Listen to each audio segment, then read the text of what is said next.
जब इंसान इस दुनिया से रुखसत होता है तो लोग उसे कब्र में उतारकर मट्टी डाल देते हैं, लेकिन असल जिंदगी तो वहीं से शुरू होती है। हदीस में आता है कि जब सब लोग वापस चले जाते हैं तो दो फरिश्ते कब्र में आते हैं जिन्हें मुनकर और नकीर कहा जाता है। वो मुर्दे को बिठाते हैं और पहला सवाल करते हैं, मन रब्बुक, तुम्हारा रब कौन है? फिर दूसरा सवाल होता है, मा दीनुक, तुम्हारा दीन क्या है? और फिर सबसे अहम सवाल होता है, मा कुंता तक़ूलु फी हाज़र रजुल, तुम मोहम्मद सल्लल्लाहु अलैहि वसल्लम के बारे में क्या कहते थे?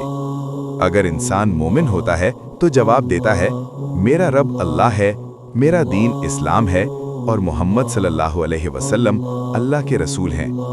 फिर उसकी कब्र जन्नत के बागों में से एक बाग बन जाती है और जन्नत की ठंडी हवाएं उस तक पहुंचती हैं। इकबाल ने क्या खूब कहा है, निशाने मर्दे मोमिन बातो गोयम, चू मर्ग आयद तबस्सुम बरलबे ऊ। अगर आपको ये ईमान अफरोज बयान पसंद आया हो तो मेरे चैनल नूर मोहम्मद को ज़रूर सब्सक्राइब करें ताकि ऐसे मज़ीद इस्लामी वाक़यात आप तक पहुँचते रहें।